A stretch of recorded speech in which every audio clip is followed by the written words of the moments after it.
Hello student, good morning. How are you children? बच्चों, आज हम जो चैप्टर 8 है, डाकिये वाला चैप्टर आपने पढ़ा था, उसका साक्षात्कार है इस चैप्टर में, उसी की जुबानी। साक्षात्कार मतलब समझते हैं ना, जो एक व्यक्ति के आमने सामने बैठकर उसके जीवन के बारे में पूछा जाए, उसे कहते हैं साक्षात्कार। अब हम इस चैप्टर के शब्दार्थ, आगत शब्द और वर्तनी शब्द समझते हैं। आज का जो ये शेड्यूल है, ये हम पहले भी कर चुके थे, पर बीच में जब मैंने दौरान करवाया था आपको चैप्टर 1, 2, 3, इसीलिए इसका स्टॉप कर दिया था। आज से हम वापस इसको कंटिन्यू करते हैं, तो आप डेली से इस चैप्टर को देखेंगे। फिर हम चैप्टर 8 के अभ्यास कार्य करेंगे, क्वेश्चन आंसर करेंगे, इस तरीके से सारा चैप्टर कंप्लीट करेंगे। तो आज सबसे पहले चैप्टर 8 में शब्दार्थ समझे। मुख्य, मुख्य यानी क्या होता है बच्चों? प्रधान। मुख्य यानी क्या होता है? प्रधान, यानी के मेन हेड। मुख्य यानी प्रधान।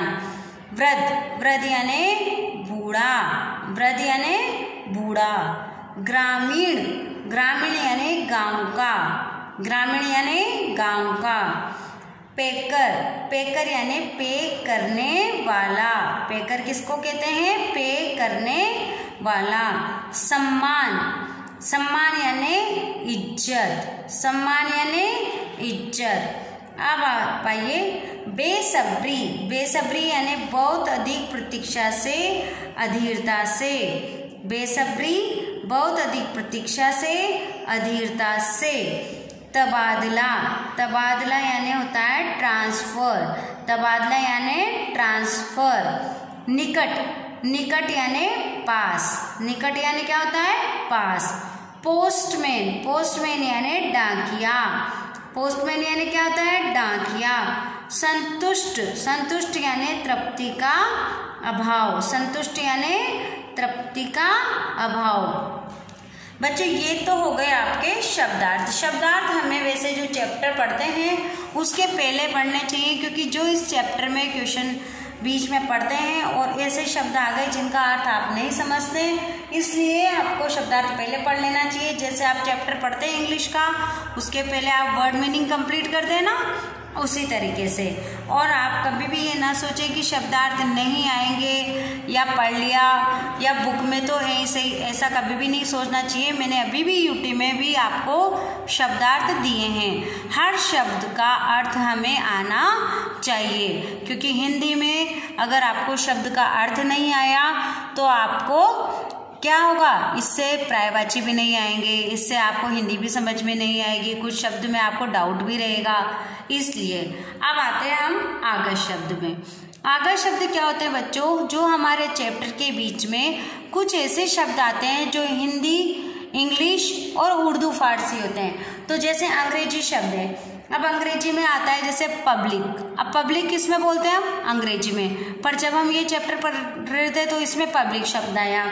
अब रजिस्ट्री, रजिस्ट्री क्या है? अंग्रेजी शब्द है।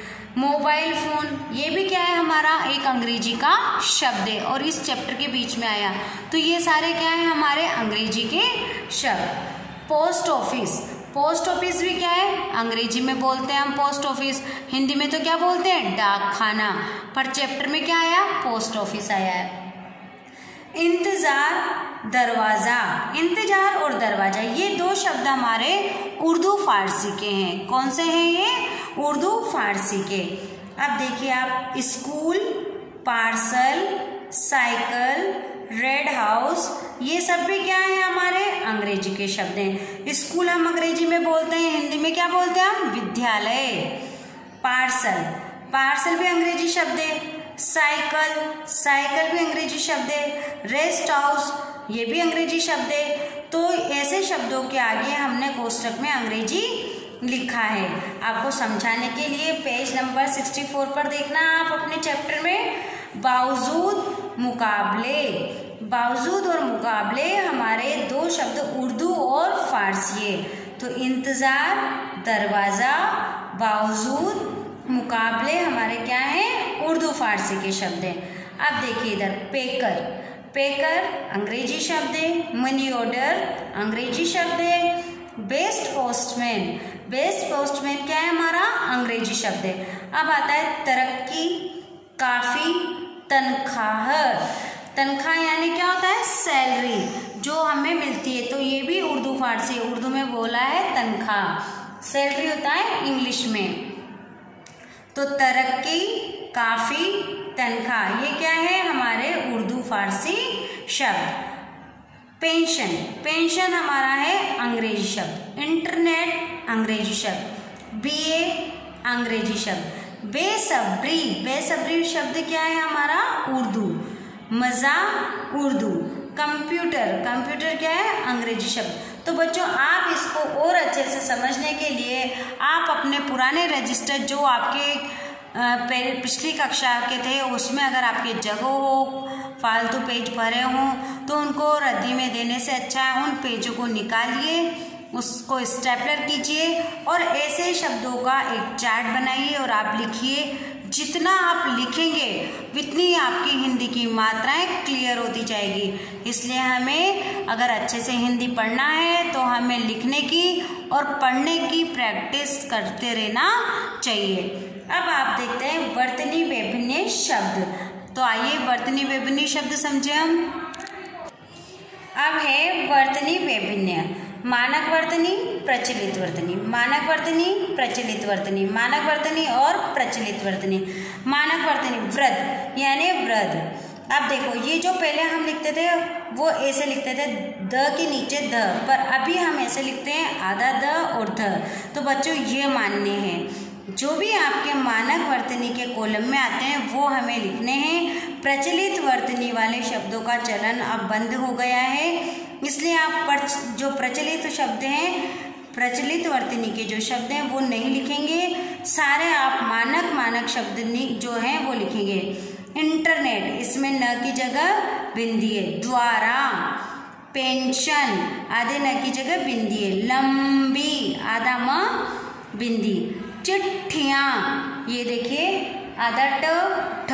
कंप्यूटर, संतोष आधा न की जगह बिंदी है। अंदर, उत्तीर्ण, उत्तीर्ण आधा त और त पूरा अलग अलग लिखना है, पहले हम ऐसे लिखते थे ये रॉन्ग है।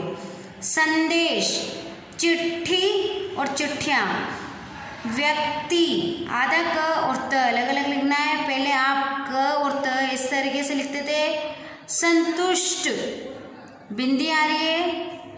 इंतजार, इंतजार में भी बिंदी है, तो आपको मानक वर्तनी वाले ही शब्द लिखने हैं। तो बच्चों ये हो गए हमारे शब्दार्थ, मानक वर्तनी शब्द और आगा शब्द। अब कल की वीडियो में आप आगे जो पढ़ेंगे वो कल की वीडियो में देखना आप कि कल हम क्या समझते हैं आगे। जो आज पढ़ाया है उसे आप दोबारा से दोहरान करेंगे, घर पे भी पढ़ेंगे और रीड करेंगे कि आज हमने जो चैप्टर 8 था उसी की जुबानी के शब्दार्थ वगैरह करें। कल हम चैप्टर 8 के मौखिक प्रश्न उत्तर करेंगे और लिखित प्रश्न उत्तर करेंगे, यानी कि समझेंगे, और उसके बाद वाली वीडियो में आपको मैं लिखना बताऊंगी। Thank you.